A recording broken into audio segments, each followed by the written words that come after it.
سعادت حسین منٹو کا ٹھنڈا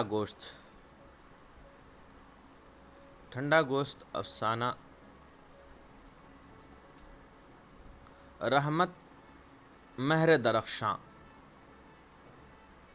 ممبئی چھوڑ کراچی سے ہوتا ہوا غالباً 7 یا 8 جنوری 1948 کو یہاں لاہور پہنچا۔ 3 مہینے میرے دماغ کی عجیب و غریب حالت رہی۔ مجھ میں نہیں آتا تھا میں کہاں ہوں، ممبئی میں ہوں، کراچی میں اپنے دوست حسن عباس کے گھر بیٹھا ہوں، یا لاہور میں ہوں، جہاں کئی ریسٹورنٹوں میں قائد اعظم فنڈ جمع کرنے کے لیے مسلسل میں رقص سرود کی محفلیں اکثر جمتی تھیں۔ 3 مہینے تک میرے دماغ کو کوئی فیصلہ نہ کر سکا۔ 3 مہینے تک میرا دماغ کوئی فیصلہ نہ کر سکا۔ ایسا معلوم ہوتا تھا کہ پردے پر ایک ساتھ کئی فلم چل رہے ہیں، آپس میں گڈمڈ، کبھی ممبئی کے بازار اور کبھی گلیار، کبھی کراچی کی چھوٹی چھوٹی تیز رفتار ٹرامیں اور گدا گاڑیاں، اور کبھی لاریوں کے پرشور ریسٹورنٹ۔ سمجھ میں نہیں آتا میں کہاں ہوں۔ سارا سامان کرسی پر بیٹھا خیالات میں کھویا رہتا، سارا دن کرسی پر بیٹھا کھویا رہتا۔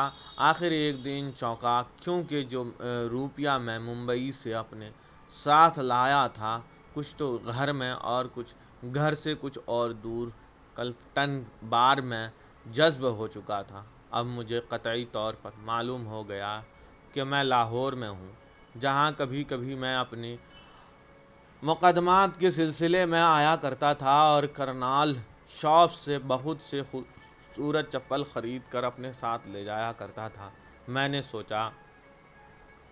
نے سوچنا شروع کیا کہ اب کیا کام کیا جائے۔ استفسار کرنے پر معلوم ہوا کہ تقسیم کے بعد فلم کاروبار قریب مفلوج ہو چکا ہے۔ جن فلم کمپنیوں کے بورڈ نظر آتے ہیں وہ بورڈوں ہی تک محدود ہیں۔ بہت تشویش ہوئی۔ المونٹروں کا بازار گرم تھا۔ مہاجر اور غیر مہاجر دھڑا دھڑ اپنے اثر اور شوق سے کارخانے اور دکانیں لاڈ کر رہے تھے۔ مجھے بھی مشورہ دیا گیا، مگر میں نے اس لوٹ گھسوٹ میں حصہ نہ لیا۔ انہی دنوں معلوم ہوا کہ فیض احمد اور چراغ حسن حسرت مل کر ایک روزنامہ جدید خطوط پر شائع کرنے کا ارادہ کر رہے تھے۔ میں ان حضرات سے ملا۔ اخبار کا نام امروز تھا، جو آج ایک کی زباں پنیر ہے۔ پہلی ملاقات پر اخبار کی ڈیمی تیار کی جا رہی تھی۔ دوسری ملاقات ہوئی تو امروز کے غالباً 4 پرچے نکل چکے تھے۔ اخبار کی کٹ اب دیکھ کر کرچی بہت خوش ہوا۔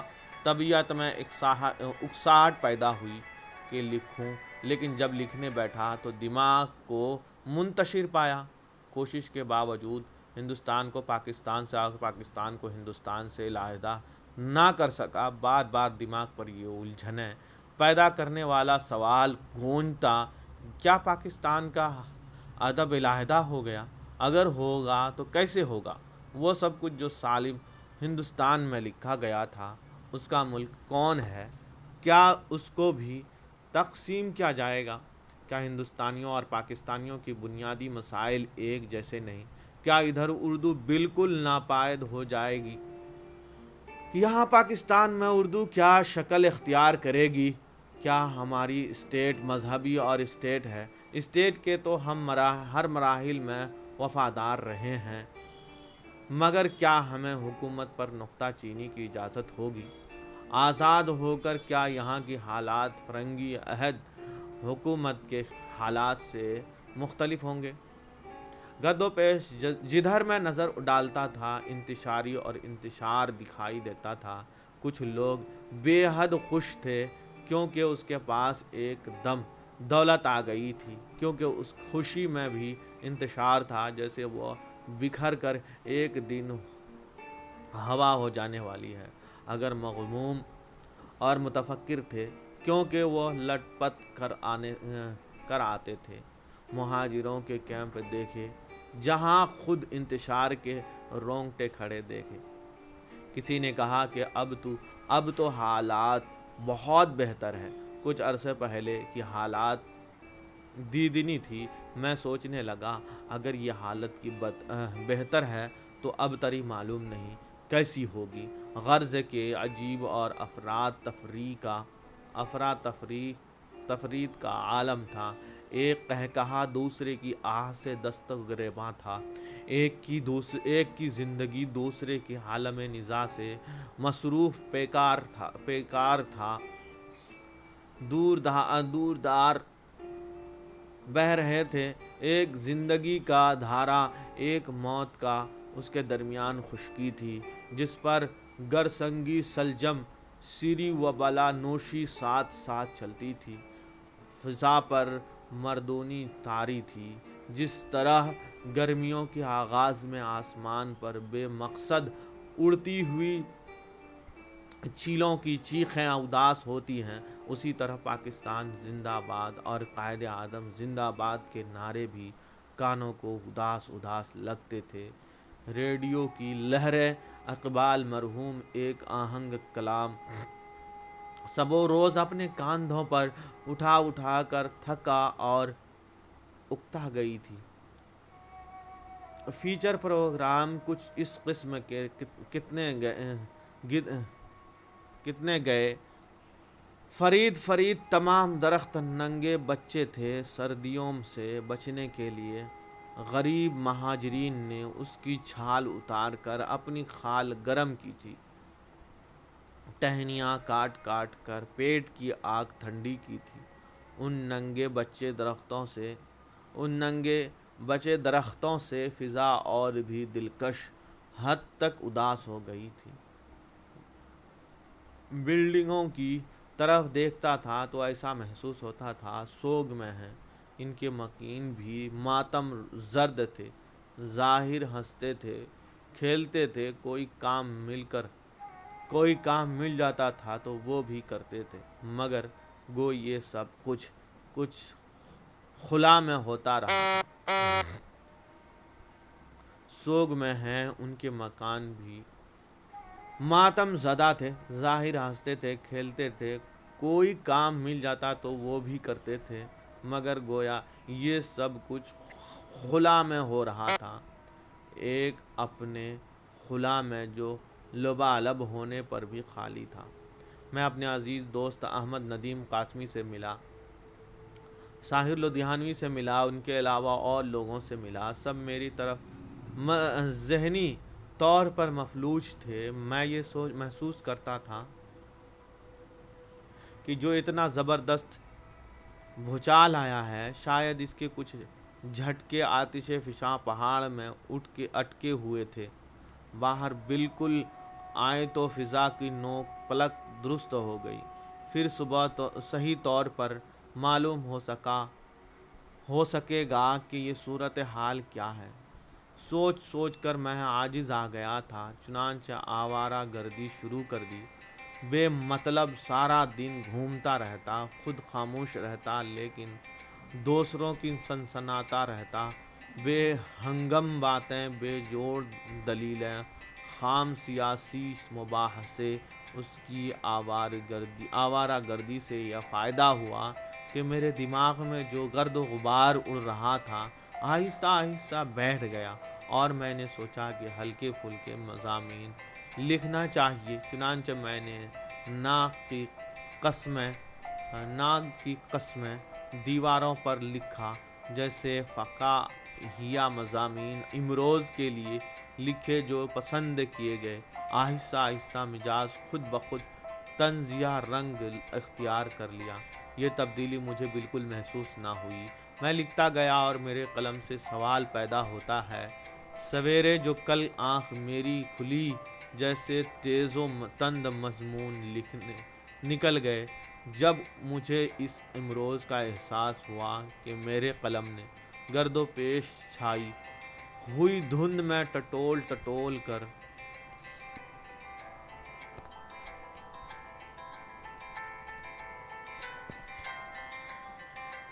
ٹٹول ٹٹول کر مجھے دماغ میں جو بوجھ بھی کس قدر ہلکا ہو گیا تھا، میں نے زور و شور سے لکھنا شروع کیا۔ مضامین کا یہ مجموعہ بعد میں تلخ شیریں اور شیریں کے عنوان سے شائع ہوا، طبیعت افسانے کی طرف مائل نہیں ہوئی تھی۔ اس صنف ادب کو میں بہت سنگین سمجھتا ہوں، اسی لیے افسانہ لکھنے سے گریز کرتا تھا۔ لیکن انہی دنوں میرے دوست احمد ندیم قاسم، جو غالباً اوٹ پٹانگ چیزیں لکھ کر تنگ آ گئے تھے، ریڈیو پاکستان پشاور سے علحدہ ہو کر لاہور چلے آئے اور ادارہ فروغ اردو کے اشتراک سے ایک ماہ نامہ پرچہ نقوش جاری کیا۔ اس کے اصرار کے باوجود میں نقوش کے پہلے چند پرچوں کے لیے کوئی کہانی نہ لکھ سکا۔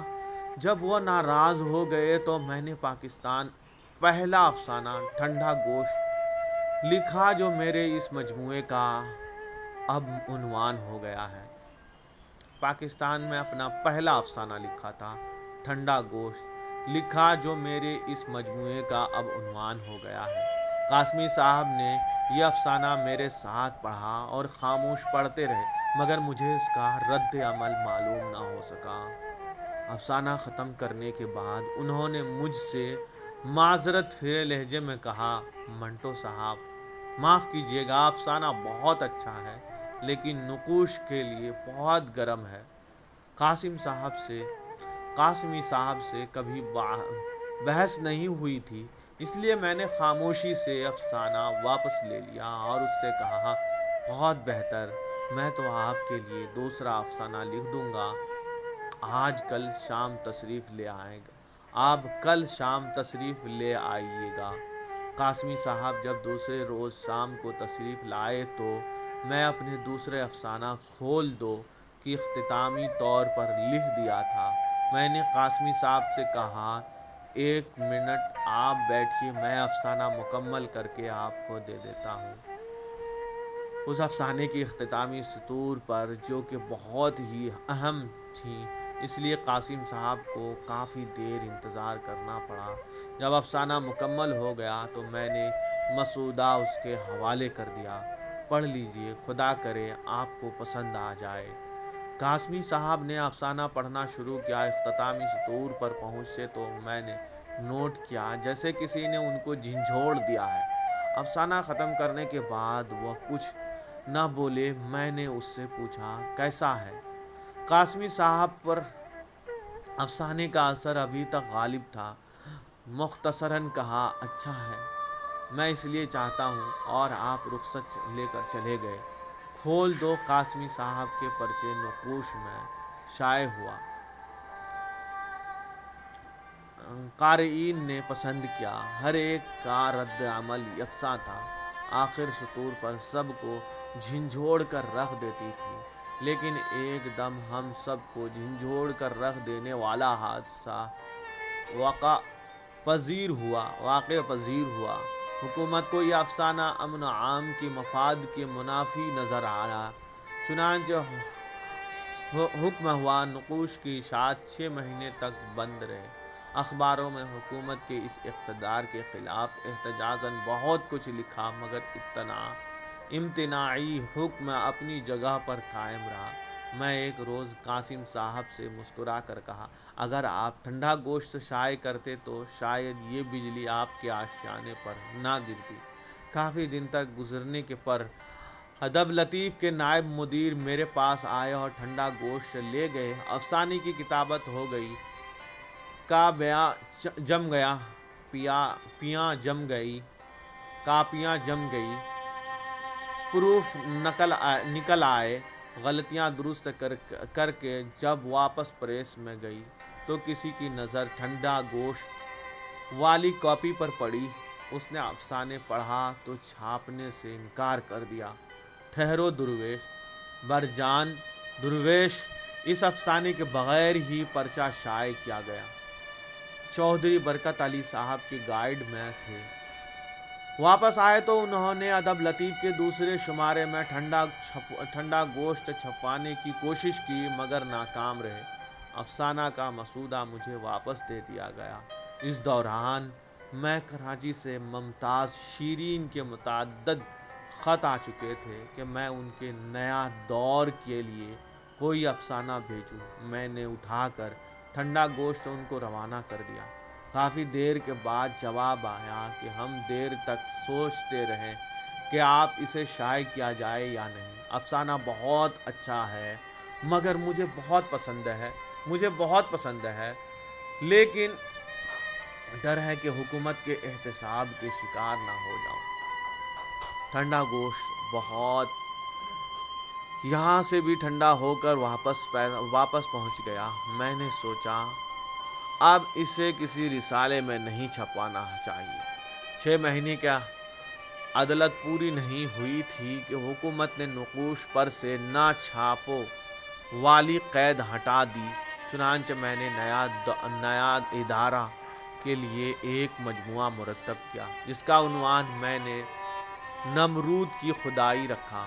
اس میں کھول دو کے ساتھ ٹھنڈا گوشت بھی شامل کر دیا مگر قدرت کو کچھ اور ہی منظور تھا۔ عزیز عارف عبد المتین رسالہ جاوید کے ایڈیٹر مقرر ہوئے تو آپ میرے پیچھے پڑ گئے کہ میں ان کو ٹھنڈا گوشت کا مسودہ اشاعت کے لیے دوں۔ کافی دیر میں ٹال مٹول کی مگر آخرکار ان کے پیہم اسرار پر میں نے نیا ادارہ کے لیے چودھری نذیر احمد کو ایک چٹ لکھ دی کہ یہ جاوید والے اپنا پرچہ ضبط کروانا چاہتے ہیں، براہ کرم ان کو ٹھنڈا گوشت کا مسودہ دے دیجیے۔ عارف صاحب افسانے کا مسودہ لے آئے اور اسے جاوید کے خاص نمبر شمارے میں شائع کروا دیا۔ 1939 میں پرچہ چھپ کر مارکیٹ میں آ گیا، اندرونی بیرونی ایجنسیوں میں تقسیم ہو گئی۔ یہاں تک تو خیریت رہی۔ 1 مہینہ گزر گیا۔ میں مطمئن ہو گیا کہ ٹھنڈا گوشت پر کوئی آفت نہیں آئے گی مگر پریس برانچ کی باغیں ابھی تک چودھری محمد حسین کے ہاتھ میں تھی۔ گو ضعیفی کے باعث ان کے ہاتھ بہت کمزور ہو گئے تھے مگر انہوں نے زور کا ایک جھٹکا دیا اور پولیس کی مشنری حرکت میں آ گئی۔ میں ایک روز اڑتی سنی کہ چھاپا پڑی ہے، پولیس جاوید کے خاص نمبر پرچے اٹھا کر لے گئے ہیں۔ میں نے جا پہچاننا کے لوگوں سے پوچھا، کسی نے اسے خبر کی تصدیق کی کہ کسی نے کہا اجی ہٹائیے یہ جاوید والوں کا پبلسٹی اسٹنٹ ہے۔ اس دوران میں جاوید کے مالک مسٹر نصیر انور کا رقہ ملا۔ منٹو صاحب ایک خبر سنی، آپ پولیس نے دفتر جاوید پر چھاپا مارا۔ آج پولیس نے دفتر جاوید پر چھاپا مارا۔ تلاشی لینے پر پرچے کھلے، چند پرچے اپنے قبضے میں لے لیے۔ باقی پرچوں کی جانچ پڑتال ہوئی تو سیج رجسٹر نے واضح کر دیا کہ تمام پرچہ ہند و پاک کے مختلف اسٹیشنوں پر سپلائی ہو گئے ہیں۔ رجسٹر میں سے تمام ایجنسیوں کے پتے نوٹ کر لیے گئے اور آئندہ سپلائی کا حساب کتاب بند کر دیا گیا۔ یہ کارروائی کا گرفتاری کا پیشہ خیمہ ہے اور مجھے یقین ہے کہ جلد ہی ملزموں کی کٹہری میں ہوں گے۔ لیکن ایک اور بات قابل ذکر ہے کہ ایک مقامی ادارے میں اس چھاپے کو اختراع اور پروپیگنڈا سے منسوب کر دیا ہے۔ مجھے حیرت ہے کہ ایسا کیوں ہے۔ خیر اس کی تصدیق خود بخود ہو جائے گی۔ مجھے تو یہ کہنا ہے کہ اب ذرا وہیں چلیے جہاں 3 بار سزا پانے پر آپ بری فرمائے گئے۔ میرا خیال ہے کہ یہ بار آخری بار ہوگی۔ خبر تصدیق ہوئی۔ معاملہ پریس ایڈیٹر بورڈ کے سامنے پیش ہوا جس کے کوئز کرنل فیض احمد فیض سے ایڈیٹر پاکستان ٹائمز تھے، اس میں جاوید کے مالک مسٹر نصیر انور بھی موجود تھے۔ ان کی زبان اس میٹنگ کی مختصر رودات سنیے۔ پاکستان ٹائمز کے دفتر میں پریس ایڈیٹرز بورڈ کی میٹنگ تھی۔ فیض احمد فیض کوئز تھے۔ میٹنگ میں ایف ڈبلیو پیس سول ملٹری کرزڈ مولانا اختر علی تھے۔